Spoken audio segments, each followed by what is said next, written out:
السلام علیکم دوستو، آج ہم آپ کی خدمت میں حضرت جی مولانا سعد صاحب کا یہ بہت ہی اہم بیان لے کر حاضر ہوئے ہیں۔ اپنے دوست احباب میں ضرور شیئر کریں۔ السلام علیکم۔ میرے انتہائی محترم بزرگوں، دوستو، عزیزو، تمام فرائض میں سب سے بڑا فریضہ ایمان ہے۔ تمام فرائض میں سب سے بڑا فریضہ ایمان ہے۔ اس فریضہ ایمان کو اس زمانے کا مسلمان کفر کے مقابلے میں سمجھتا ہے۔ اس کا خیال صرف اتنا ہے کہ میرا ایمان ایک کافر کے مقابلے میں ہے، حالانکہ کفر کے مقابلے میں تو اسلام ہے۔ کفر کے مقابلے میں تو اسلام ہے، اس لیے تمام کفار کو اسلام کی دعوت ہے۔ کفر کے مقابلے پر اسلام ہے اور تمام کفار کو اسلام کی دعوت ہے۔ اسلموا تسلموا جمع کے صیغے کے ساتھ ہی ملے گا احادیث میں، اور ایک فرد کے لیے بھی ملے گا احادیث میں، اسلم تسلم۔ بادشاہوں کے لیے بھی، فقیروں کے لیے بھی، سب کے لیے ایک لفظ ملے گا۔ آپ پڑھیے قرآن، پڑھیے حدیث۔ مجھے جو کہنا تھا وہ یہ کہ مسلمان ایمان کی طرف سے بے فکر ہے، اس لیے کہ اس نے اپنے ایمان کا مقابلہ کفر سے کیا ہوا ہے۔ ایمان کا مقابلہ کفر سے کیا کہ میرے کافر کے درمیان ایمان کا فرق ہے۔ یہ وجہ ہے کہ مسلمان کی زندگی میں کفر کی خصلتیں اور کفر کی عادتیں اور کفر کے طریقے غیر محسوس طریقے پر موجود ہیں، مگر یہ ان کو ایمان کے منافی نہیں سمجھتا، کیونکہ اس کے ایمان کا مقابلہ کافر سے ہے۔ میری بات بے انتہا توجہ چاہتی ہے۔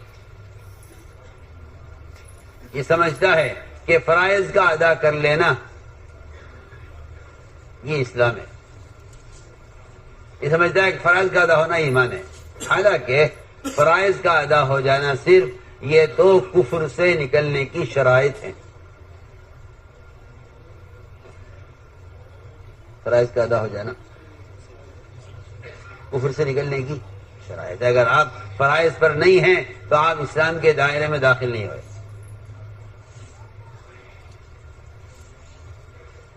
فرائض کا انکار کفر ہے۔ اگر کوئی فرائض کو قبول نہ کرے تو اس کو مسلمان نہیں کہا جائے گا۔ میں نے عرض کیا، اس زمانے کا مسلمان اپنے ایمان کا مقابلہ کافر سے کر رہا ہے، حالانکہ حقیقت یہ ہے کہ مومن کے ایمان کا مقابلہ ایمان صحابہ سے ہے۔ کس سے ہے؟ پکی بات، قیامت تک کے لیے سب کو حکم ہے آمنو کما آمن الناس، ایمان لاؤ صحابہ کی طرح، ایمان لاؤ صحابہ کی طرح۔ یہ امر سب کے لیے ہے، آمنو کما آمن الناس، ایمان لاؤ صحابہ کی طرح۔ تو میں عرض کرتا ہوں سب سے پہلی بات کہ مومن اپنے ایمان کی طرف سے بہت مطمئن ہے اور بہت غافل ہے، اور وجہ اس کی یہ ہے کہ اس نے اپنے ایمان کا مقابلہ کافر سے کیا ہے۔ حالانکہ ایمان کا مقابلہ کافر سے کرنا اس طرح کوئی کمال نہیں ہے جیسے کوئی بادشاہ اپنی مالیت کا مقابلہ کسی فقیر سے کرے۔ کوئی بادشاہ اپنی کسی فقیر سے کرے، آپ کا اس کا کیا مقابلہ ہے؟ آپ کسی بادشاہ سے مقابلہ کریں تو پتہ چلے کہ آپ کی مالیت کیا ہے، آپ کسی بادشاہ سے مقابلہ کریں تو پتہ چلے کہ آپ کی قوت کیا ہے۔ کسی پہلوان کا کسی بیمار کو پٹخ دینا اور پھر یہ کہنا میں طاقتور ہوں، تو آپ کہیں گے اس کی طاقت کا کوئی اندازہ نہیں ہو سکتا۔ میں کہنا چاہتا ہوں کسی بیمار سے کسی پہلوان کا مقابلہ کرنا جس طرح آپ کہیں گے کوئی مقابلہ نہیں ہے، ایسے میں کہنا چاہتا ہوں کہ مومن کے اپنے ایمان کا مقابلہ کافر سے کرنا کوئی مقابلہ نہیں کوئی. میں ایک بات عرض کی ہے، میں اس کو سمجھانا چاہتا ہوں کہ مسلمان اپنے ایمان کی طرف سے کیوں مطمئن ہے اور ناقص دین کو لے کر مطمئن ہے. کیا لے کر؟ ناقص دین کو لے کر مطمئن ہے، کیونکہ اس کا مقابلہ، اپنے ایمان کا مقابلہ کافر سے ہو رہا ہے. پہلی بات یہ ہے بنیادی کہ مومن اپنے ایمان کا مقابلہ کس سے کرے؟ صحابہ سے. بس اس سے نیچے کوئی اس قابل نہیں ہے کہ جس سے اپنے ایمان کا مقابلہ کیا جا سکے. سارے اولیاء، سارے اتقیاء، سارے اقطاب، سارے ابدال، جتنے بھی دنیا کے اندر نیک لوگ ہو سکتے ہیں، تابعین سے لے کر قیامت تک کے لیے سب کو حکم ہے کہ ایمان صحابہ لاؤ. سب کو حکم ہے کہ آمینو کا آمن الناس. تو میں نے عرض کی ہے ایک بات کہ یہ سب سے بڑا فریضہ ایمان ہے، جس کی طرف سے مسلمان اس لیے غافل اور ناواقف ہے کہ یہ سمجھتا ہے کہ میرے اس ایمان کا مقابلہ کفر سے ہے.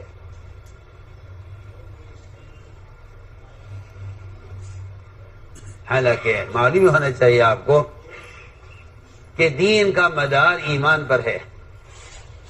دین کا مدار ایمان پر ہے. دین کا مدار علم پر بھی نہیں ہے. دین کا مدار علم پر بھی نہیں ہے، دین کا مدار ایمان پر ہے.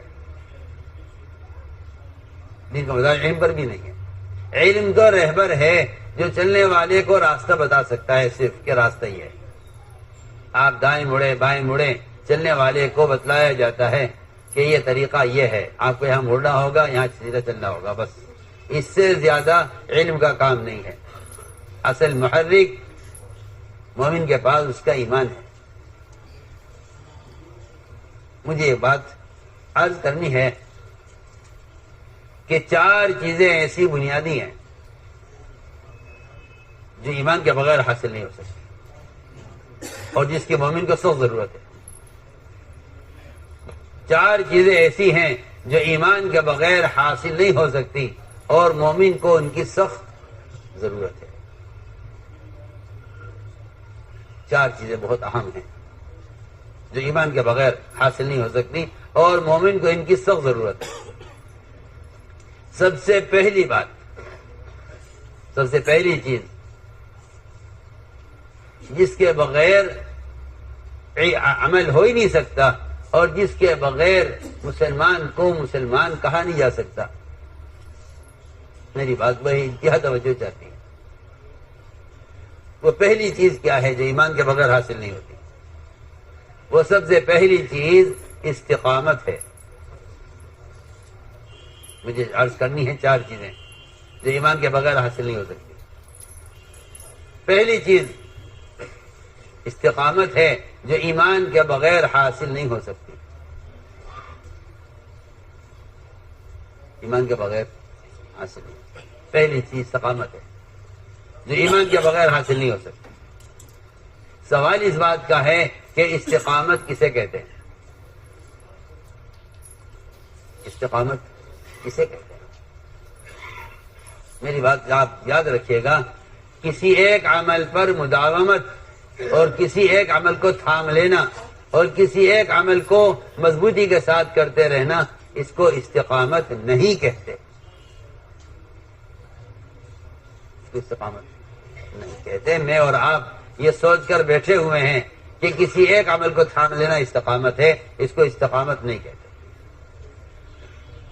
اگر آپ کا خیال یہ ہے کہ کسی ایک عمل کو تھام لینا استقامت ہے تو ایسی استقامت منافقین کو بھی حاصل تھی. میری بات بہت توجہ چاہتی ہے سب کی. مجھے آج اس لیے کرنا پڑ رہا ہے کہ مسلمان ناقص دین پر راضی ہو گیا ہے. اس کا کہنا یہ ہے کہ حالات کے اعتبار سے، ماحول کے اعتبار سے، اپنی طبیعت کے اعتبار سے، اپنی چاہت کے اعتبار سے جو کام سمجھ میں آئے اس کو پکڑ لو اور جو کام مشکل ہو اس کو چھوڑ دو. اس لیے ہم نے عرض کیا ہے کسی ایک عمل پر مداومت کو استقامت نہیں کہتے. کسی ایک عمل پر مسلمان جمع رہے یہ استقامت نہیں. استقامت جسے کہتے ہیں، استقامت کہتے ہیں پورے دین پر چلنے کو. استقامت کہتے ہیں پورے دین پر چلنے. اگر کوئی سوال کرے کہ صراط مستقیم کیا ہے تو صراط مستقیم اللہ نے فرمایا ہے کہ صراط مستقیم یہ ہے کہ تم میری کامل اطاعت کرو. وَأَنِ اعْبُدُونِي هَذَا صِرَاطٌ مُسْتَقِيمٌ.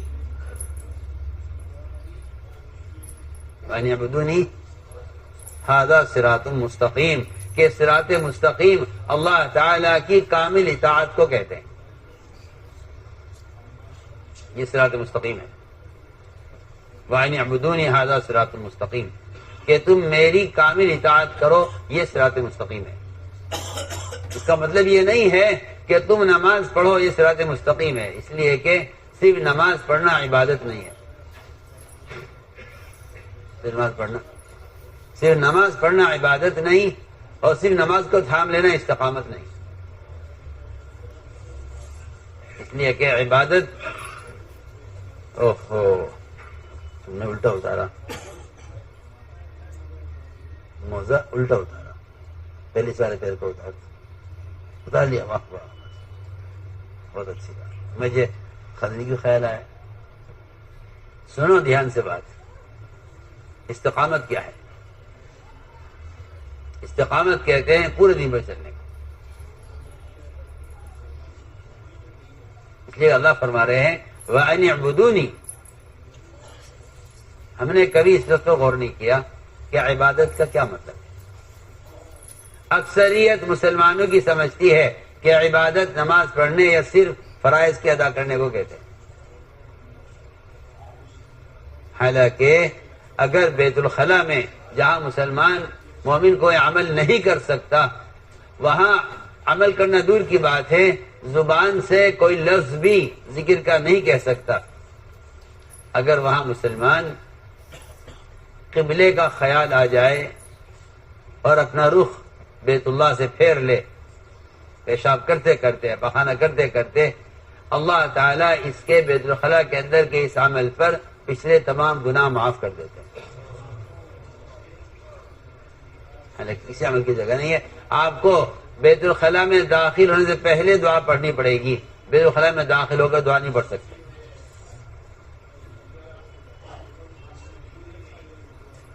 لیکن اگر وہاں یہ خیال آ جائے کہ میں رخ بیت اللہ کی طرف ہے اور رخ پھیر لے تو اللہ تعالیٰ پچھلے سارے گناہ معاف کر دیتے ہیں. مجھے عرض کرنا ہے کہ عبادت صرف فرائض کے ادا کرنے کا نام نہیں ہے.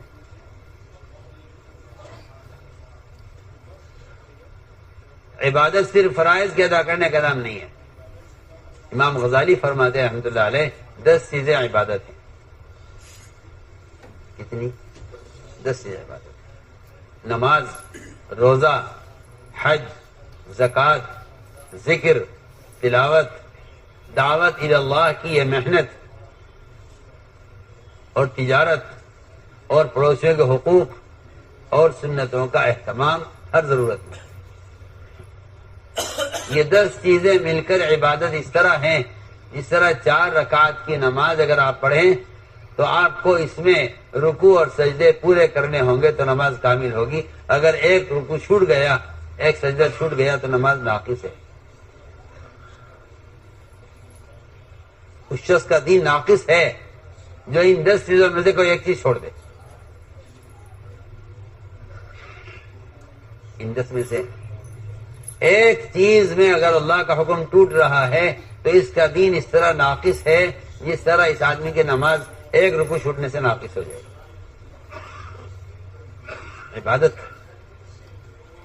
عبادت کا لفظ پورے دین کے لیے بولا جاتا ہے.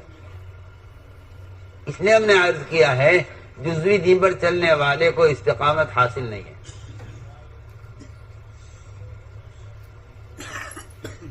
کس پر؟ جزوی دین کہ یہ کر لو یہ چھوڑ دو، یہ کر لو یہ چھوڑ دو، یہ کر لو یہ چھوڑ دو.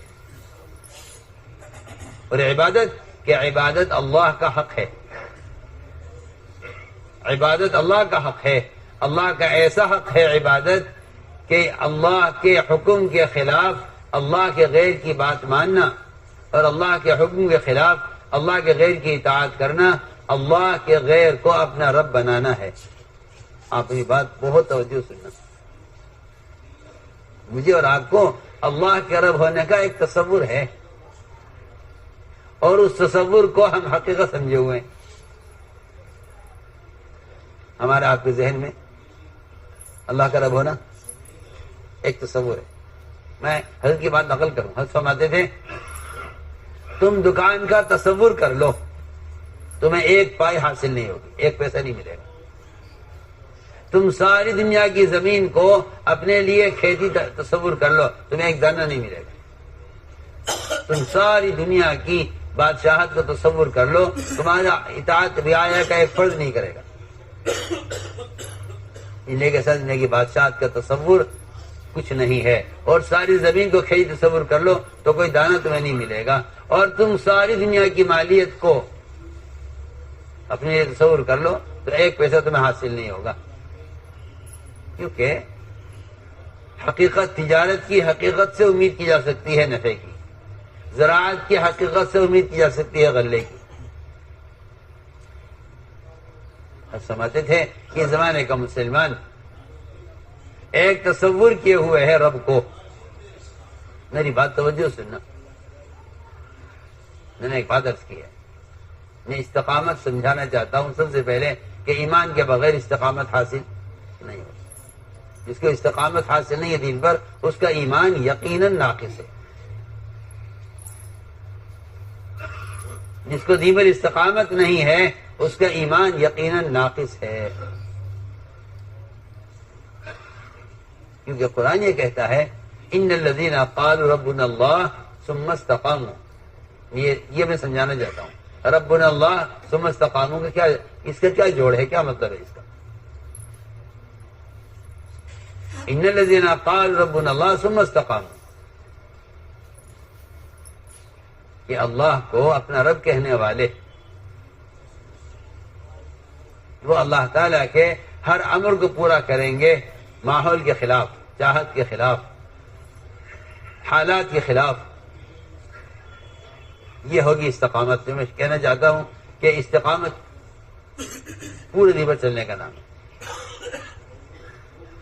اگر کوئی شخص اللہ کے حکم و مقابلے میں اللہ کے غیر کی بات مانتا ہے تو یہ بات قرآن حدیث میں صاف فرما دی گئی ہے کہ اس نے اللہ کے غیر کو اپنا رب بنا لیا ہے. سنو تو صحیح کیسی عجیب بات. اس زمانے مسلمان اس بات سے اتنا بھولا ہوا ہے اس بات کو کہ اس بات کا انکار کر دے گا جی یہ کیسے ہو سکتا ہے. اور حالانکہ حقیقت یہی ہے. اگر کوئی شخص اللہ کے رسول کے حکم کے خلاف ان کے غیر کی بات مانتا ہے تو صرف یہ نہیں کہا جائے گا یہ بے دینی ہے اور یہ اللہ کے غیر کی بات مان رہے ہیں. یہ کہا جائے گا کہ انہوں نے اللہ کے غیر کو اپنا رب بنایا ہوا ہے. سوچے تو صحیح. اللہ کے غیر کو اپنا، کیا مسلمان اللہ کے غیر کو رب مان سکتا ہے؟ کیا مسلمان اللہ کے غیر کو رب مان سکتا ہے؟ لیکن یہ حقیقت ہے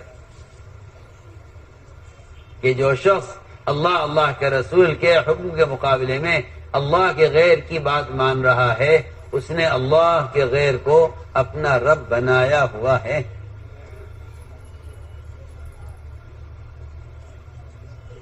سوچو تو صحیح کتنی سخت بات ہے.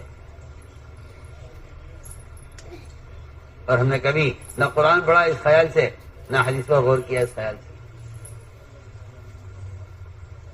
ہمارا آپ کا خیال یہ ہے کہ حالات کے اعتبار سے، ماحول کے اعتبار سے، دوست احباب کے اعتبار سے، اپنے والدین کے اعتبار سے جتنے دین پر چل سکتے ہو اتنے پر چلو، اور ان پر نہیں چل سکتے اس کو چھوڑ دو.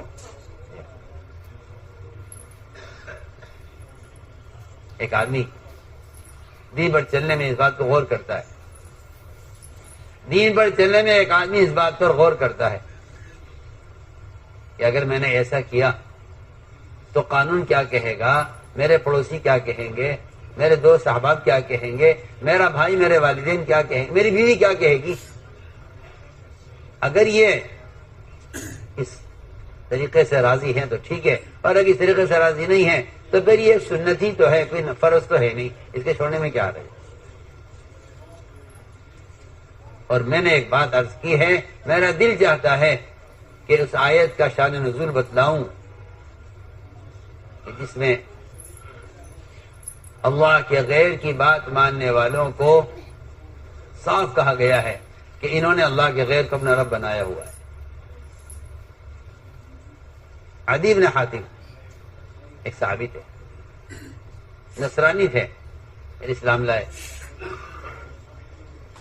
اسلام لائے تو قرآن پڑھا، قرآن میں پڑھا اتخذوا احبارهم ورهبانهم اربابا من دون اللہ،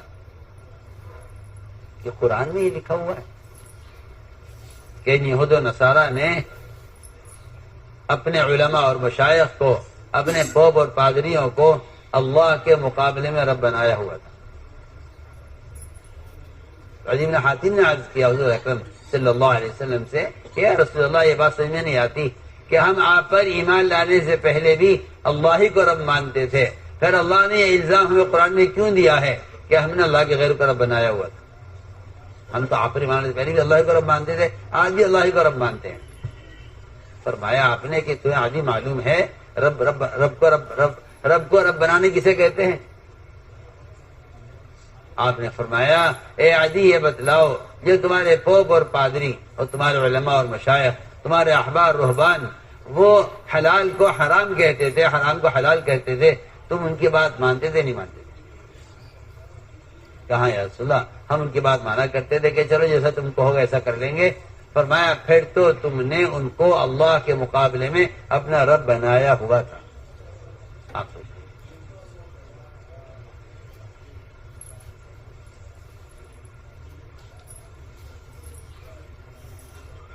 عبادت کا لفظ کامل مومن کے لیے بولا جا رہا ہے قرآن میں، اور عبادت کا لفظ منافق کے لیے بھی بولا جا رہا ہے قرآن میں۔ میری بات توجہ سنیں، میں کچھ کہہ رہا ہوں۔ منافق اس کے لفظ بولا جا رہا ہے عبادت کا، لیکن اللہ نے کیا فرمایا کہ ان منافقین کو دین پر استقامت نہیں ہے۔ کیا مطلب ہے اس کا؟ کہ منافقین کو دین پر استقامت نہیں ہے، کیونکہ قرآن یہ کہتا ہے وَمِنَ النَّاسِ مَن يَعْبُدُ اللَّهَ عَلَى حَرْفٍ، کہ ایسے بھی لوگ ہیں جو کفر و اسلام کے بارڈر پر چلتے ہیں، نہ پورے اسلام میں نہ پورے کفر میں۔ کہاں چلتے ہیں؟ قرآن نے منافقین کا حال بیان کیا ہے وَمِنَ النَّاسِ مَن يَعْبُدُ اللَّهَ عَلَى حَرْفٍ، کہ ایسے بھی لوگ ہیں جو کفر اسلام کے بارڈر پر چلتے ہیں۔ اگر دیکھیں گے حالات کفر کے خراب ہو رہے ہیں تو یہ ایمان مسلمانوں کے ساتھ ہو جائیں گے، اور اگر دیکھیں گے حالات مسلمانوں کے خراب ہو رہے ہیں تو یہ کفر کے ساتھ ہو جائیں گے۔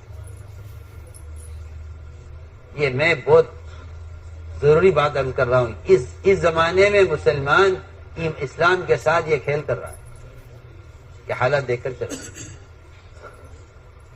میں آپ سے کیا عرض کروں، دور صحابہ میں مومن منافق کے درمیان فرق یہی تھا کہ مومن حکم دیکھ کر چلتا تھا اور منافق حالات دیکھ کر چلتا تھا۔ لکھا ہے مفسرین نے کہ اگر مسلمانوں کی طرف آنے کے بعد کسی منافق کے یہاں بیٹا پیدا ہو جاتا تو وہ کہتا تھا کہ اسلام بڑا اچھا مذہب ہے، اور اگر مسلمانوں کی طرف آنے کے بعد لڑکی پیدا ہو جاتی تو یہ کہتا ہے کہ نہیں اسلام کوئی اچھا مذہب نہیں، اس میں کوئی خیر نہیں ہے، کیونکہ ہم مسلمانوں کے ساتھ رہے تو لڑکی پیدا ہوئی ہے، لہٰذا ہمیں کفر کی طرف جانا چاہیے۔ حالانکہ لڑکی پیدا ہونا لڑکا پیدا ہونا انسان کی اختیار سے باہر کی چیز ہے، انسان کی اختیار سے باہر کی چیز ہے۔ یَهَبُ لِمَن یَشَاءُ إِنَاثًا وَيَهَبُ لِمَن یَشَاءُ الذُّکُورَ، یہ تو نظام قدرت ہے جس کو چاہتا ہے اپنی مرضی سے لڑکی دیتا ہے، چاہتا ہے لڑکا دیتا ہے. اگر لڑکی پیدا ہوئی اسلام میں آ کر تو مجھ سے اسلام مذہب اچھا نہیں ہے، اور اگر لڑکا پیدا ہوا کفر میں کافروں کے ساتھ جا کر تو کہتے ہیں یہ والا مذہب اچھا ہے، کیونکہ ہمارے یہاں اس طرح چلنے سے لڑکا پیدا ہوا ہے. میں ایک مثال دے رہا ہوں، سچی مثال ہے قرآن. یہ حال مسلمان کا ہے. اگر اس کو دنیاوی نفع کفر کے طریقوں میں نظر آئے گا تو یہ کفر کا طریقہ اختیار کرے گا، اور اگر اس کو وقتی طور پر کوئی نفع دین میں نظر آئے گا تو یہ دین اس نفع کے لیے اختیار کرے گا.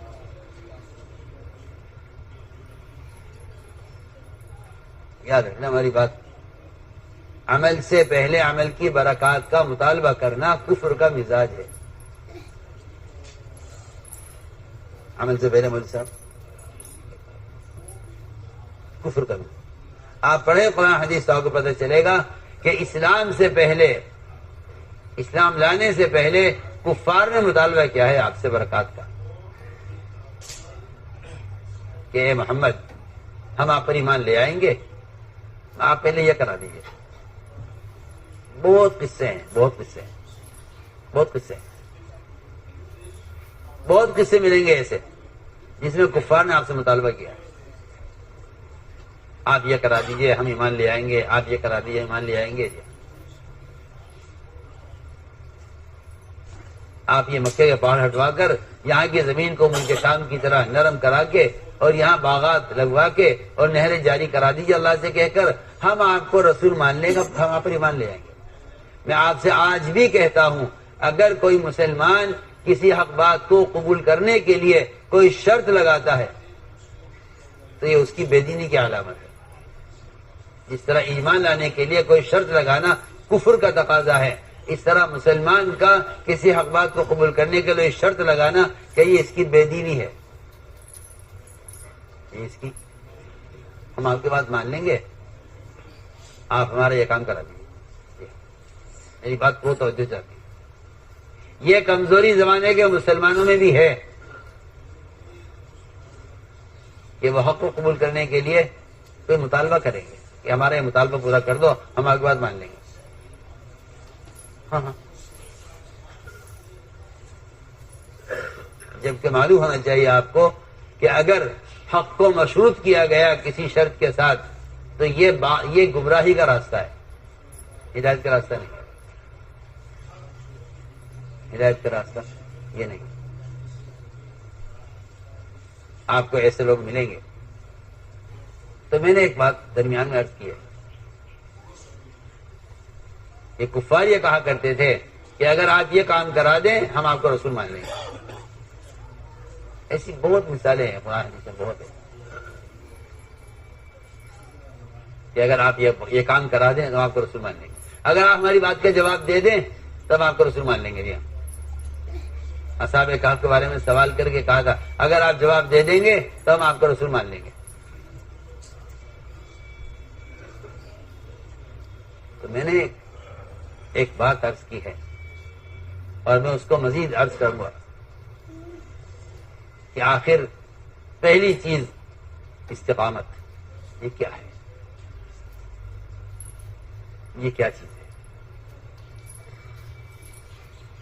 چنانچہ منافقین ان کو استقامت حاصل نہیں تھی کیونکہ یہ حالات کے اعتبار سے دائیں بائیں ہوتے رہتے تھے. جیسے حالات جدھر کے حالات ٹھیک ہوں ادھر ہو جاؤ، جدھر کے حالات ٹھیک ہوں ادھر ہو جاؤ. قرآن نے ان کا حال بیان کیا ہے کہ ان کو استقامت حاصل نہیں ہے کیونکہ یہ حالات کے اعتبار سے چلتے ہیں. ان اصابہ خیر اطمأن به وان اصابته فتنة انقلب على وجهه، کہ اگر حالات خراب ہو جائیں تو یہ کفر کی طرف پلٹ جاویں اور حالات اچھے ہو جاویں تو یہ اسلام کی طرف آ جاویں.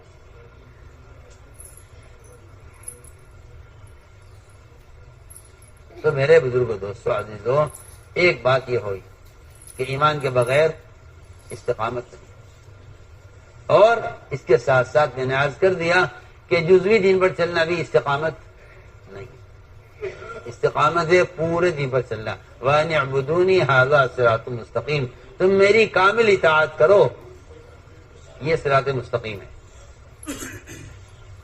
تم میری کامل عبادت کرو، یہ صراط مستقیم۔ ایک بات۔ دوسری بات یہ ہے کہ ایمان کے بغیر وعدے پورے نہیں ہوتے۔ ایمان کے بغیر وعدے پورے نہیں، ایمان کے بغیر وعدے پورے نہیں ہوتے، یہ ایک اصولی بات ہے۔ منافقین کیونکہ دل میں شک رکھتے تھے، اس لیے وہ وعدے سن کر حالات دیکھتے تھے کہ یہ وعدے پورے ہوں گے یا نہیں ہوں گے، اور ایمان والے ایمان کی وجہ سے وعدوں کا یقین رکھتے تھے، وہ حالات کو دیکھ کر وعدوں کے بارے میں کبھی شک نہیں کرتے تھے کہ حالات تو ایسے ہیں، وعدے پورے ہوں گے یا نہیں ہوں گے۔ اس لیے آپ صلی اللہ علیہ وسلم نے وعدے سب سے کیے ہیں برابر۔ یہ نہیں کہ وعدے ایمان والوں سے کرتے صرف، کہ نہیں، آپ نے وعدے کفار سے بھی کیے ہیں۔ آپ نے وعدے، ایک مشرک نے پوچھا اگر میں ایمان لایا تو کیا ملے گا مجھے؟ آپ نے فرمایا کہ تمہیں دنیا ملے گی اور تمہیں مال ملے گا؟ نہیں، آپ نے فرمایا کہ تم ایمان لے آئے تو تمہیں جنت ملے گی۔ جو اللہ کو ماننے کو تیار نہیں ہے، آپ اس سے فرما رہے، مشرک سے کہہ رہے، آپ روایت پڑھیے آپ کہ تم ایمان لے آئے تمہیں جنت ملے گی۔ کیا ملے گی؟ تمہیں جنت ملے گی، تم ایمان لے آئے۔ مجھے عرض کرنا ہے کہ وعدے تو سب سے ہو رہے ہیں برابر، لیکن جو پورے ہوں گے وعدے وہ ایمان والوں کے لیے پورے ہوں گے، اور یہ وعدوں کا بیان کرنا آپ صلی اللہ علیہ وسلم کا یہ تینوں کی کیفیت کو بڑھاتا تھا۔ کافر کے کفر کو بڑھاتا تھا، منافق کے نفاق کو بڑھاتا تھا، اور مومن کے ایمان کو بڑھاتا تھا۔ تینوں کی کیفیت میں اضافہ ہوتا ہے ایک ہی وعدے سے۔ ہم عرض کریں گے، جیسا آپ جانتے ہیں کہ زمین سے اگنے والی تمام چیزوں کے لیے صرف ایک پانی ذریعہ ہے۔ اسی سے کانٹے اگیں گے، اسی سے پھول اگیں گے، اسی سے پھل اگیں گے، اسی سے زعفران اگے گی، سب اسی سے۔ یہی حال تھا۔ آپ صلی اللہ علیہ وسلم وعدے کرتے تھے، ان وعدوں سے منافقین کا نفاق بڑھتا تھا، شک بڑھتا تھا، ایمان والوں کا ایمان بڑھتا تھا، اور کفار کے انکار میں اضافہ ہوتا تھا۔ آپ سنو، اس لیے نبی کی جو خبر ہوتی ہے وہ خبر عقل کے خلاف، اور جو وعدہ ہوتا ہے وہ وعدہ حالات کے خلاف ہوتا ہے۔ خبر عقل کے خلاف، وعدہ حالات کے خلاف۔ بہت کام کی بات ہے جو بات کرنا چاہتا ہوں۔ خبر عقل کے خلاف، دیکھیں کہ ایمان کتنا ہے، اور وعدے حالات کے خلاف، دیکھیں کہ ان کو ہمارے وعدوں سے کیا امید ہے۔ سارے وعدے برے حالات میں، اور ساری خبریں عقل کے بالکل خلاف۔ آپ نے سفر معراج کی خبر دی، کفار نے انکار کیا، شک کرنے والے خاموش ہو گئے کہ بھائی ہم کچھ نہیں بول سکتے، بات تو سمجھ آ نہیں رہی ہے، کیا کہہ رہی ہے؟ کہ ایک رات میں آسمانوں کا سفر ہوا، 1 مہینے کا سفر زمین کا ہوا، آپ کی واپسی اس طرح ہو گئی کہ آپ کے بستر کی گرمی اس وقت تک ختم نہیں ہوئی تھی کہ واپس آ گئے۔ اندازہ کیجیے آپ اندازہ کیجیے، سردی، آپ لحاظ میں سے نکلیں، کتنی دیر آپ کے لحاظ میں گرمی باقی رہے گی؟ 1 مہینے کا سفر زمین کا ہوا، لامحدود سفر آسمانوں کا ہوا، آپ کی واپسی ہو گئی رات کے اسی حصے میں، آپ کے بستر کی گرمی ختم نہیں ہوئی تھی۔ سنیے آپ نے خبر دی، کفار نے جھٹلایا، ابوبکر صدیق نے تصدیق کی، کمزور ایمان والوں نے انکار کر دیا کہ بھئی ہم کیا کہہ سکتے ہیں، بات سمجھ آنے رہی۔ یہ میں کہتا ہوں اس زمانے کے مسلمان کا حال بھی یہی ہے کہ ان کے ایمان کے ضعف نے عقل میں جو چیز آ گئی اسے لے لیا، جو عقل میں نہیں آئی اس کو چھوڑ دیا، بھائی یہ تو عقل کام نہیں کر رہی، چھوڑ دو۔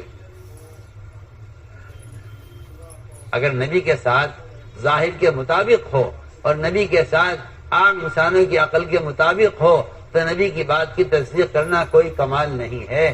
کمال تو جب ہے جب نبی کی خبر آپ کی عقل کے خلاف ہو اور نبی کا وعدہ حالات کے خلاف ہو، آپ اس کا یقین کر کے قدم اٹھائیں تو وعدہ پورا ہوگا، اور اگر آپ نے شک کر کے چھوڑ دیا تو شک والے کے لیے وعدے پورے نہیں ہوتے۔ ہاں دونوں آیتیں پڑھی قرآن میں، وعدے دونوں سے ہوئے، مومن سے بھی منافق سے بھی۔ منافق نے وعدے سن کر کہا ما وعدنا اللہ ورسولہ الا غرورا، یہ سارے وعدے دھوکہ ہیں۔ امام والے نے کہا ھذا ما وعدنا اللہ ورسولہ وصدق اللہ ورسولہ وما زادهم الا ایمانا وتسلیما۔ دیکھو دونوں آیتیں پڑھو قرآن کی، وعدے دونوں سے، منافق سے بھی اور مومن سے بھی۔ منافق کے تردد میں اضافہ اور مومن کے یقین میں اضافہ دیا۔ پڑھیے دونوں آیتیں پڑھیے۔ ھذا ما وعدنا اللہ ورسولہ، یہ مومن کا کہنا ہے، ما وعدنا اللہ ورسولہ الا غرورا، یہ منافق کا کہنا ہے۔ تو میں نے عرض کیا کہ خبریں بھی عقل کے خلاف اور وعدے بھی حالات کے خلاف۔ میں اس کی مثال عرض کرتا ہوں۔ آپ صلی اللہ علیہ وسلم مکہ مکرمہ میں ابتدائی نبوت ہے، کوئی بات سننے کو تیار نہیں ہے۔ ایک ایک کے پاس آپ جا رہے ہیں، خوشامد کر رہے ہیں، مجھے ٹھکانہ دے دو، مجھے پناہ دے دو، میں اللہ کی بات کہنا چاہتا ہوں۔ کوئی سننے کو تیار نہیں۔ آپ چلتے چلتے پہنچے قبیلہ بکر بن وائل کے پاس۔ یہ بہت بڑا قبیلہ تھا، بکر بن وائل، بہت بڑا قبیلہ، یہ بہت بڑا قبیلہ تھا بکر بن وائل۔ فرمایا تمہاری تعداد کتنی ہے؟ انہوں نے کہا جی ہم تو ریت کے ذرات کی طرح بے شمار ہیں۔ آپ نے فرمایا تمہاری تو بڑی قوت ہے اور تمہاری تو بڑی طاقت ہے، تم مجھے اپنے ساتھ لے چلو اپنے ملک میں۔ فارس سے آئے تھے، مجھے اپنے ساتھ لے چلو اپنے ملک میں، میں اپنا وطن چھوڑنے کو تیار ہوں اللہ کی بات پہنچانے کے لیے۔ بکر بن وائل نے کہا کہ ہم آپ کو نہیں لے جا سکتے، اس لیے کہ فارس اتنا ظالم بادشاہ ہے کہ وہ ہماری بات، ہمارے عذر کو قبول نہیں کرے گا، ہماری غلطی معاف نہیں کرے گا، لہذا ہم آپ کو نہیں لے جا سکتے، ہمیں فارس کا خوف ہے، ہمیں فارس کا خوف ہے، ہم آپ کے لے جا سکتے۔ فرمایا فارس کا خوف ہے؟ آپ نے فرمایا ان کفار سے اگر تم اس وقت 33 مرتبہ سبحان اللہ، 33 مرتبہ الحمدللہ، 34 مرتبہ اللہ اکبر اس وقت کہہ لو تو میں تمہیں یقین دلاتا ہوں کہ فارس کی بیویاں تمہارے بستروں پر ہوں گی تمہاری باندیاں بن کے، اور اس کی اولاد تمہاری غلام بن کر رہے گی۔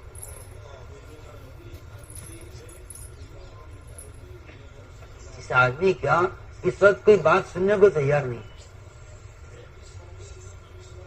کوئی بات سننے کو تیار نہیں۔ پیچھے بھی جا بولا آپ کو جھٹلاتا ہوا، اور آپ یہ بات بکر بن وائل سے کر رہے کہ جی ہم فارس کے خوف سے آپ کو لے جا نہیں سکتے۔ فرمایا کہ تم فارس کی بات کر رہے ہو، میں تم سے کہتا ہوں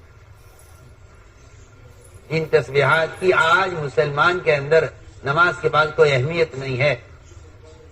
ان تسبیحات پر فارس کی بیویوں کے باندی بن کر بکر بن وائل کے بستروں پر ہونے اور ان کی اولاد کے بکر بن وائل کی جو ہے غلام بننے کی بات آپ فرما رہے ہیں، یہ تو میری بات پہ یقین کرو۔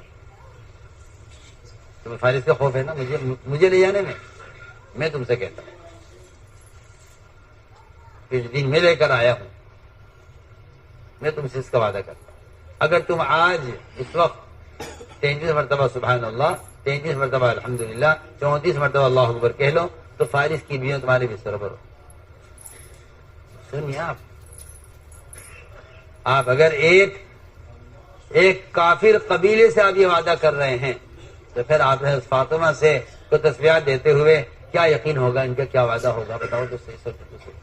یہ وعدہ جو آپ فاطمہ سے کر رہے، یہ وعدہ آپ صلی اللہ علیہ وسلم بکر بن وائل کافروں سے اس زمانے میں کر رہے، زمانے جاہلیت میں، جب کوئی ایمان نہیں لایا تھا، جب کوئی ایمان نہیں لایا تھا، آپ آنے والے قبیلوں پر موسم حج میں ایک ایک کی خوشامد کرتے تھے۔ اس وقت آپ نے یہ بات کہی، پڑھیے روایت ہے صحابہ میں کہ اے بکر بن وائل، جس فارس کے خوف سے تم مجھے نہیں لے جا سکتے، میں تم سے کہتا ہوں اگر تم یہ پڑھ لو تو فارس کی بیویاں تمہاری بستروں پر اور اس کے اولاد تمہاری غلام۔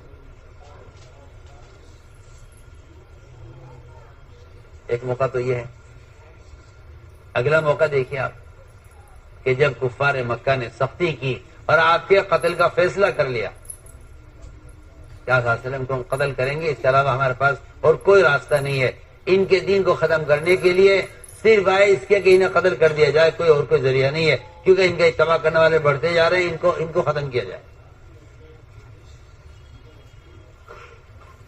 چنانچہ اللہ نے فرمایا کہ آپ مکے سے نکل جائیے، آپ نکلے، آپ ڈرے ہوئے مکے سے، آپ صلی اللہ علیہ وسلم چھپ کر اپنے بستر وطلی کو لٹایا کہ علی تم لیٹو یہاں، ہم نکل رہے ہیں۔ آپ سوچیے بھی صحیح، جس آدمی پر رات کو حملہ ہونا ہو وہ آپ کے بستر پر لیٹے ہوئے ہیں۔ حضرت علی فرماتے ہیں رضی اللہ تعالی عنہ کہ مجھے کبھی رات کو ایسی اچھی نیند نہیں آئی جیسے اس رات میں نیند آئی، جبکہ آپ کو معلوم ہے اس بستر پر لیٹنے والے کو خبر ہے کہ مجھ پر رات کو سوتے ہوئے حملہ ہو سکتا ہے، یہ سمجھ کر کفار حملہ کریں کیا یہ آپ صلی اللہ علیہ وسلم سو رہے ہیں؟ حضرت علی فرماتے ہیں ایسی رات مجھے گہری نیند اس رات میں آئی ہے، ایسی نیند میٹھی نیند مجھے کبھی نہیں آئی۔ اللہ نے سنایا کہ آپ نبی کی حفاظت کے لیے سو رہے ہیں، ہم آپ کو اچھی نیند سنائیں گے، سوتے رہے۔ آپ نکلیے، آپ نکلے مکہ مکرمہ سے، آپ نکلے اور آپ کا پیچھا کیا گیا، بس مزے کی بات ہے، آپ کا پیچھا کیا گیا، سراقہ ابن مالک آپ کے قریب تک پہنچ گیا، آپ کو پا لیا اس نے، آپ کے سراقہ کے درمیان چند ہاتھ کا فاصلہ تھا، سامنے وہ گھوڑے پر سوار خنجر لیے ہوئے، ابو بکر صدیق رونے لگے، ابو بکر دیکھو رو مت، اس لیے کہ اللہ جتنا میرے ساتھ ہے اتنا تمہارے ساتھ بھی ہے۔ آپ غور کریں گے تو موسیٰ علیہ السلام نے کہا تھا، آگے سمندر تھا پیچھے فرعون تھا، موسیٰ علیہ السلام نے کہا تھا ان معی ربی سیہدین، میرے ساتھ میرا رب ہے، تم گھبراؤ مت، اور وہ راستہ نکالے گا، میرے ساتھ میرا، آپ غور تو کیجئے، موسیٰ علیہ السلام کہہ رہے میرے ساتھ میرا رب ہے، اس پر اگر پورا سمندر کا پانی جم کر ان کے لیے راستے بن سکتے ہیں، جبکہ وہ کہہ رہے ہیں موسیٰ علیہ السلام رب میرے ساتھ ہے۔ آپ نے یہ فرمایا کہ ابو بکر گھبراؤ مت، رب میرے ساتھ ہے، آپ نے فرمایا کہ ابو بکر گھبراؤ مت، اللہ ہم دونوں کے ساتھ ہے، اللہ ان اللہ معنا، اس لیے آپ نے بھی معنا کہا اللہ ہمارے ساتھ ہے، اور قرآن نے بھی یہ کہا ہے کہ ہم اس امت کی مدد قیامت تک نبیوں کی طرح کریں گے، امت کے ہر فرد کی مدد قیامت تک اس امت کے ہر فرد کی مدد نبیوں کی طرح ہوگی۔ معنا کا لفظ مطلب یہ ہے کہ اللہ کی جو معیت اور نصرت میرے ساتھ ہے وہ نصرت ابوبکر تمہارے ساتھ ہے، اور جو قیامت تک اس راستے پر چلے اس کے ساتھ اللہ کی مدد کا اتنا ہی وعدہ ہے جتنا وعدہ نبی کے ساتھ ہے۔ یہ نہیں ہے کہ نبی کے ساتھ مدد بڑی ہوگی امتی کے ساتھ چھوٹی ہوگی، یہ نہیں۔ آپ نے فرمایا سراقہ تم مجھے قتل کرنے کے لیے یہاں تک آ گئے ہو، میں تم سے آج کہتا ہوں اگر تم میری بات مان لو، جو میں کہہ رہا ہوں، جس بات کی وجہ سے مجھے یہاں سے نکال رہے ہو، اگر تم میری بات مان لو تو میں تم سے اس وقت وعدہ کرتا ہوں کہ کسرا کے کنگن جو اس نے ہاتھوں میں پہنا کرتا تھا سونے کے، اللہ تمہارے ہاتھوں میں ڈالیں گے اگر تم میری بات مانو۔ آپ سنیے نا، موقع دیکھیے آپ کیا ہے۔ آپ مغلوب ہو کر، خائف ہو کر مکہ چھوڑ کر نکل رہے ہیں، رات کا وقت ہے، دشمن سامنے کھڑا ہوا ہے، نعوذ باللہ ثم نعوذ باللہ۔ کوئی یہ خیال کرے کہ بھئی اس کا موقع نہیں ہے، اس وقت جان بچا کر کسی طرح نکلو یہاں سے، میں نے کہ نہیں سراقہ، حالات کیسے بھی ہو ہمارے، مگر ہماری نظر نتیجے پر رہتی ہے۔ ہم آپ سے عرض کرنا چاہتے ہیں، دنیا میں مسلمان کسی بھی حال میں ہو، لیکن اس کی نظر ہمیشہ نتیجے پر، منتہا پر رہنی چاہیے۔ آپ صلی اللہ علیہ وسلم جن حالات میں نکلے ہیں، آپ خائف تھے، ڈرے ہوئے تھے، اس ڈر و خوف کے ساتھ آپ نے سراقہ ابن مالک سے کہا کہ میں تم سے آج کہتا ہوں، اگر تم میری بات مان لو تو تمہارے ہاتھوں میں کسرا کے کنگن ہوں گے۔ آپ کا زمانہ گزر گیا، حضرت ابوبکر کا زمانہ بھی گزر گیا۔ زمانے کا گزر جانا یا کسی وعدے کے پورا ہونے میں دیر ہو جانا، اس سے صحابہ شک میں نہیں پڑتے تھے۔ اللہ مجھے معاف فرمائے، جن مسلمانوں کو کافر حکومتوں سے امید ہوتی ہے، اگر ایک حکومت گر جائے تو مسلمانوں کے اندر مایوسی پیدا ہو جاتی ہے کہ ان کا زمانہ تو گزر گیا، یہ وعدہ تو پورا ہوگا نہیں۔ سنو تو میں کیا کہہ رہا، جن کو میرے حکام سے ہوتی ہیں، ان حکام کے بدلنے پر مسلمان مایوس ہو جاتے ہیں۔ وہاں وعدہ آپ سے نے کیا سراقہ بن مالک سے، زمانہ گزر گیا، آپ چلے گئے دنیا سے، حضرت ابوبکر بھی چلے گئے دنیا سے۔ حضرت عمر کے زمانے میں کسرا کا قلعہ فتح ہوا، اور کسرا کے کنگن اور اس کے بدن میں استعمال کرنے والے کپڑے، اس زیورات کا صندوق حضرت عمر کے پاس لایا گیا۔ وہ کھلا صندوق سامنے حضرت عمر کی مجلس میں سراقہ بن مالک بیٹھے ہوئے تھے رضی اللہ تعالیٰ عنہ۔ اور میں لو سراقہ، یہ کنگن سنبھالو، تم سے وعدہ اس وقت کیا گیا تھا جب تم خنجر لے کر نبی کے قتل کے لیے پیچھے لگے تھے، اس وقت کا وعدہ آج پورا ہوا۔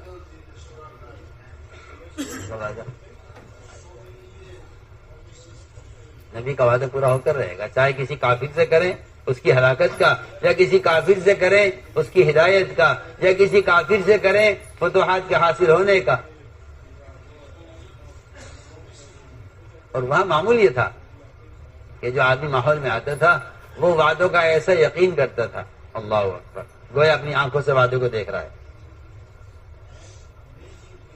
آپ صلی اللہ علیہ وسلم کی مجلس میں تعلیم ہو رہی تھی، یہاں تو اللہ مجھے معاف فرمائے، صبح کی تعلیم کی شام کو خبر نہیں، شام کی تعلیم کی صبح کو خبر نہیں، ظہر کی تعلیم کا عصر کی نماز پر کوئی اثر نہیں، صبح کی تعلیم کا ظہر کی نماز پر کوئی اثر نہیں۔ ہم سمجھتے ہیں تھوڑی دیر کتاب پڑھنا تعلیم کا موضوع ہے، ایسا نہیں۔ وعدے پورے ہوتے ہیں، ان وعدوں کا انتظار کرنے والوں کے لیے وعدے پورے ہوتے ہیں، وعدوں کا یقین کرنے والوں کے لیے میں یہ کہنا چاہتا ہوں۔ دوسرا جو میں نے بات کہی تھی کہ وعدے پورے ہوں گے یقین کرنے والوں کے لیے۔ آپ صلی اللہ علیہ وسلم تعلیم کا حلقہ چل رہا تھا، آپ نے فرمایا تعلیم کے دوران کہ تم حرا کا علاقہ فتح کرو گے اور تم فاتحہ میں داخل ہوگے تو وہاں تمہیں ایک لڑکی ملے گی، شیما بنت بقیلہ، سفید خچر پر سوار، کالی اوڑھنی اوڑھے ہوئے، بہت مالدار، زیورات سے لدی ہوئی۔ یہ وعدہ آپ نے کیا صحابہ سے، پرانے صحابہ آگے بیٹھے ہوئے، ان سے پہلے ایک نئے صحابی کھڑے ہوئے پیچھے سے، ایک نئے صحابی پیچھے سے، نئے صحابی روایت میں ہے اسی وقت آئے، کفر کے ماحول سے نکل کر ہجرت کر کے اسی وقت آئے، پیچھے بیٹھے ہوئے، وہیں سے کھڑے ہوئے، عرض کیا یا رسول اللہ جو لڑکی آپ بتا رہے ہیں یہ مجھے دے دیجئے۔ فرمایا یہ تمہاری، یہ تم لے لو، تمہاری ہو گئی۔ یہ نہیں اگر تم اس جماعت میں ہوئے، اگر وہ فتح ہو گیا، اگر وہ لڑکی تمہیں مل گئی تو تم لے لینا، نہیں،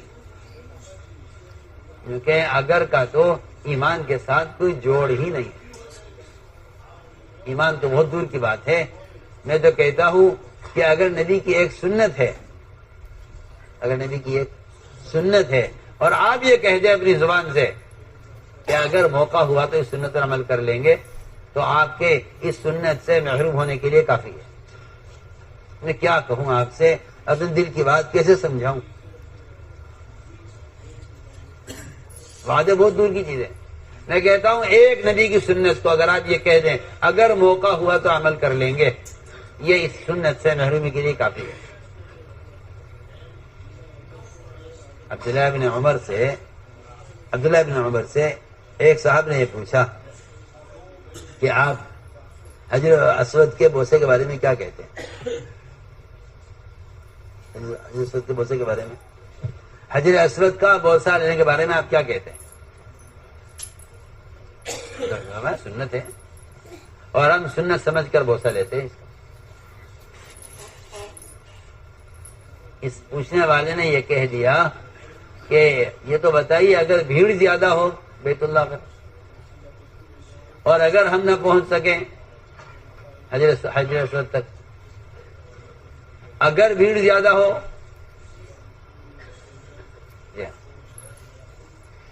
تو عبداللہ کو غصہ آ گیا۔ فرمایا کہ ہم کسی سنت پر عمل کرنے کے لیے اگر مگر کو ساتھ نہیں لگاتے۔ فرمایا غصے میں کہ اگر کو تو یمن پھینک دے، اگر کو یمن دور ہے نا وقت۔ فرمایا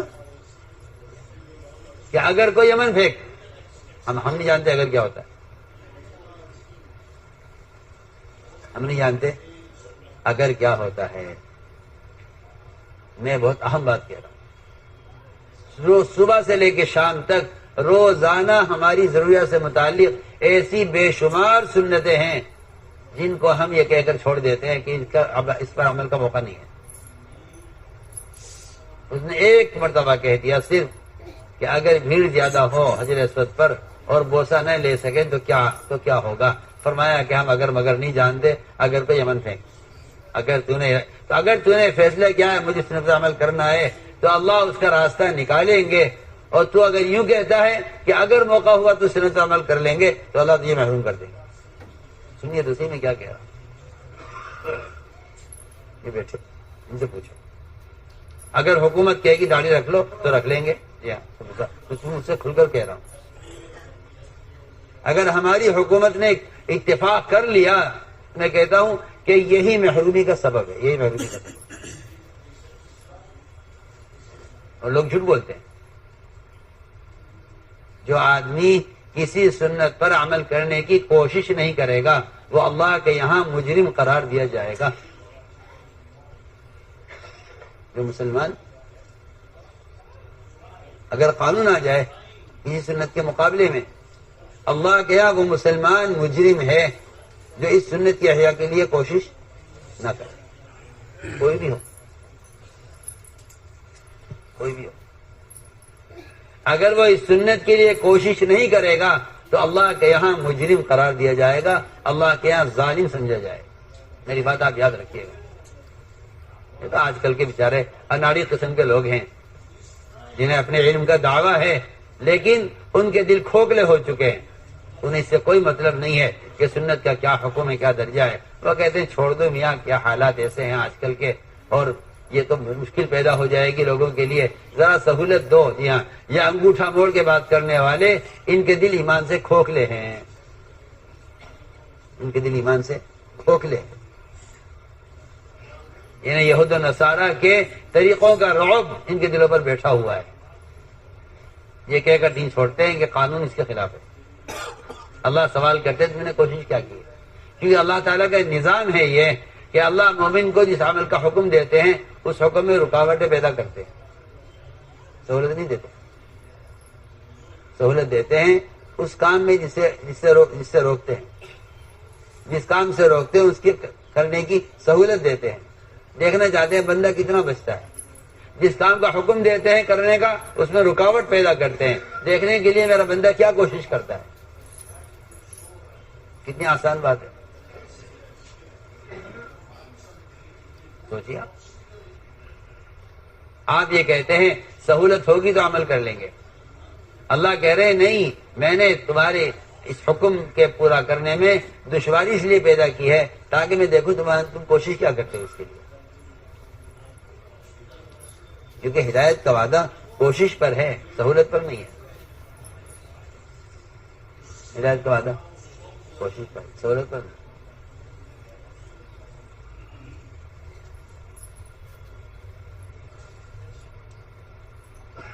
تو میں نے ایک بات عرض کی ہے کہ جو مسلمان کسی سنت کو عمل میں لانے کی کوشش نہیں کرے گا، میں نماز روزے کی بات نہیں کر رہا ہوں، تو بہت اونچے فرائض، میں تو سنت کی بات کر رہا ہوں، ضرورت کی لائن کی سنت۔ اگر مسلمان اس کی کوشش نہیں کرے گا اس پر عمل کرنے کی تو اللہ کے یہاں مجرم قرار دیا جائے گا، اللہ کے یہاں مجرم قرار، پکی بات۔ تو میں نے کہا کہ سوال یہ پیدا ہو گیا کہ اس سائل نے کہا عبداللہ بن عمر سے اگر بھیڑ زیادہ ہو تو اس سنت پر عمل کا کیا ہوگا؟ یہ نہیں فرمایا چھوڑ دو، نہیں فرمایا اگر کو یمن پھینک دو، اگر کو یمن پھینک دو۔ ہم نہیں مانتے اگر مگر کیا ہوتا ہے۔ اگر آپ کے دل میں اس سنت کے پر عمل کرنے کی کوشش اور جذبہ ہے تو اللہ اس کے لیے سہولت اور راستہ نکالیں گے، اور اگر نہیں ہے تو پھر اللہ تمہیں محروم کریں گے، کیونکہ اللہ تعالیٰ جو حکم دیتے ہیں اس میں رکاوٹ پیدا کر کے بندے کی کوشش کو دیکھنا چاہتے ہیں، بندے کی۔ میں ایک ہی مثال دے رہا تھا، تو وہ صحابی کھڑے ہو خرے میرا اس انہوں نے کہا یار سندر لڑکی مجھے، فرمایا تمہاری ہو گئی، تم لے لو۔ آپ کا زمانہ گزر گیا، آپ کی وفات ہو گئی، آپ کی وفات ہو گئی، مگر ان کو اس بات کا شبہ بھی نہیں ہوا کہ آپ تو چلے گئے دنیا سے، اب یہ وعدہ کیسے پورا ہوگا؟ نہیں، وعدہ تو اپنی جگہ حق ہے۔ ہم رسول پر ایمان جو لائے ہیں صرف رسول کی ذات پر ایمان نہیں لائے ہم، بلکہ ان کے وعدوں پر بھی اتنا ہی ایمان لائے جن کی ذات پر ایمان ہے۔ جتنا ایمان ان کی ذات پر ہے اتنا ان کے وعدوں پر ہے، اس میں کوئی فرق نہیں ہے۔ وہ تو نبی کے وعدوں میں وہ شک کرتے ہیں جو نبی کی ذات میں شک کرتے ہیں، سیدھی بات ہے۔ آپ پڑھیے نا قرآن، منافقین آپ کی ذات میں شک کرتے تھے اس لیے آپ کے وعدوں میں شک کرتے تھے، صحابہ آپ کی ذات کا یقین کرتے تھے، آپ کے وعدوں کا یقین کرتے تھے، سیدھی بات ہے۔ یہ تو ہی نہیں سکتا کہ ہم رسول پر تو ایمان لاتے ہیں لیکن جو وعدے کر رہے ہیں یہ پتہ نہیں پورے ہوں گے یا نہیں۔ میں نے ایک بات چھیڑی تھی شروع میں کہ ایمان کے بغیر وعدے پورے نہیں ہوں گے، ایمان کے بغیر وعدے پورے نہیں ہوں گے۔ آپ کا زمانہ گزر گیا، ابو بکر صدیق کا زمانہ ہے۔ یہ اس علاقے میں ان کی جماعت بنی، ایک تشکیل ہوئی، یہ ہیرا پہنچے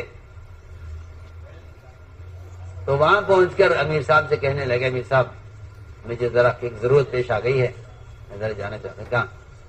کہ یہاں ایک لڑکی میرا انتظار کر رہی ہے، تمہاری ملاقات اس سے ہو کہ نہیں؟ کیسے کہہ رہے ہو؟ کہ جی میں وہ تعلیم کے حلقے میں بیٹھا تھا، اس زمانے کی بات ہے، آپ نے مجھ سے وعدہ کیا تھا اور اب اضافہ ہوا ہے اور وہ لڑکی میرا انتظار کر رہی ہے، لڑکی میرا انتظار کر رہی ہے۔ حالانکہ ہم نے اس میدان میں لڑکی کو دیکھا نہیں، صرف اس زمانے کی تعلیم کا ایک عمل، ایک حدیث سن کر، ایک وعدہ سن کر یہ امیر صاحب سے کہہ رہے ہیں امیر صاحب اجازت دو میں ذرا لڑکی کو دیکھ لوں جا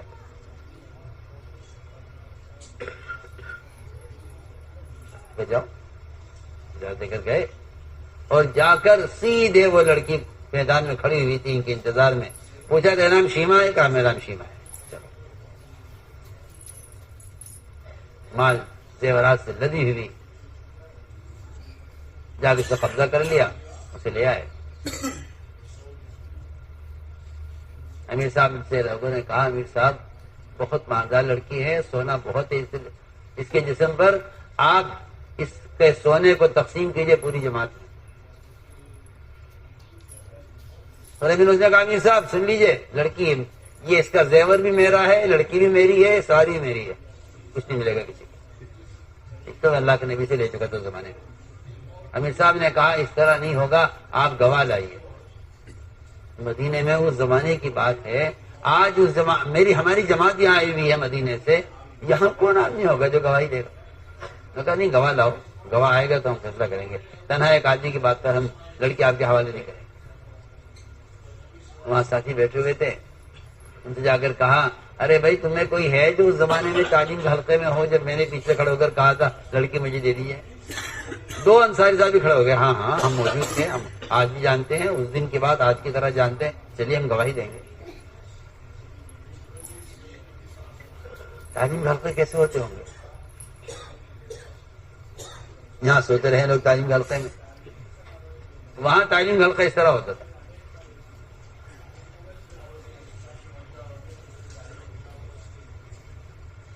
انہوں نے گواہی دی، امیر صاحب لڑکی کے حوالے کر دیا۔ فرماتے مصروف کو لے کر آ گیا، اس کا بھائی آیا عبد المسیح، اس نے کہا کہ میری بہن تمہارے پاس آئی ہے، اور تمہاری ہے وہ میں مانتا ہوں، لیکن میں قیمتاً تم اسے خریدنا چاہتا ہوں، تم پیسے لے لو مجھے واپس کر دو میری بہن۔ حالانکہ ان کو یہ مال غنیمت میں ملی ہے اور ان کو اللہ کے رسول کے وعدے پر ملی ہے۔ صحابہ کرام یہ تو جانتے تھے آخرت میں کیا ملے گا، جو آخرت کا احتساب جانتے ہیں وہ دنیا کا حساب نہیں جانتے، اور جو دنیا کا حساب جانتے ہیں وہ آخرت کا اجر نہیں جانتے۔ یہ دونوں فرق ہے دونوں میں۔ بنیت وہ حساب جانتے کہ 4 اور 4 کتنے ہوتے ہیں، صحابہ کرام حساب نہیں جانتے تھے۔ ابو رضی اللہ فرمایا حضرت عمر کے سامنے اب امیر المومنین 3 اور 2، فرمایا 3 اور 2 کیا کرتے، 5 کیوں نہیں کہتے؟ کہ جی ہم تو گنتی جانتے ہیں۔ اس زمانے کے مسلمان جہل نہ جاننے والوں کو تو جاہل کہتے ہیں، جہل نہ جاننے والوں کو جاہل کہتے ہیں۔ ہاں میں کچھ کہہ رہا ہوں، اس زمانے کے مسلمان اگر انگریزی نہ آوے تو اسے جاہل کہتے ہیں، اگر گنتی نہ آوے تو اس کو جاہل کہتے ہیں۔ حالانکہ ابو رضی اللہ تعالیٰ عنہ سب سے بڑے عالم اور محدث ہیں صحابہ میں، گنتی نہیں جانتے۔ آپ بتائیے عالم کہیں گے جاہل کہیں گے؟ نعوذ باللہ۔ اس زمانے میں جاہل اسے کہا جاتا ہے جو دنیا کے جہل سے واقف نہ ہو۔ جی ہاں، مجھے حیرت ہوتی ہے جب لوگ انگریزی جانے والوں کو پڑھا لکھا کہتے ہیں۔ انگریزی جانے والے پڑھے لکھے ہیں، بہت پڑھے لکھے ہیں، اچھی بات۔ دنیا کا جہل پڑھ کر سمجھتے ہیں ہم پڑھے لکھے ہیں، اور صحابہ کرام نہیں جانتے تھے گنتی کیا ہوتی ہے۔ صاحب فرماتے ہیں صحابہ کیا نہ ہم حساب جانتے تھے نہ لکھنا جانتے تھے۔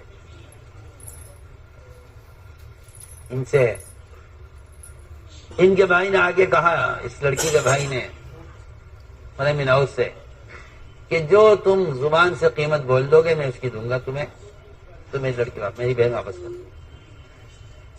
کہنے لگے میں نے حساب لگایا کہ اچھا ہے پیسے آ جائیں گے، ساتھیوں کی بھی مدد ہو جائے گی، سب میں تقسیم کریں گے، اس سے تو کوئی بڑا مطالبہ کرنا چاہیے کیونکہ یہ شہزادی ہے، یہ شہزادہ ہے، اچھی قیمت ملے گی۔ کہنے لگے میں نے حساب لگایا تو میرا خیال یہ تھا کہ گنتی 100 پر ختم ہو جاتی ہے،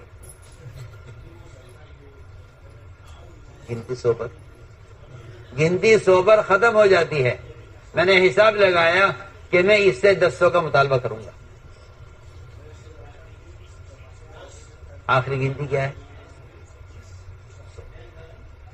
جی ہاں، وہ بیچارے جانتے نہیں تھے لاکھ کروڑ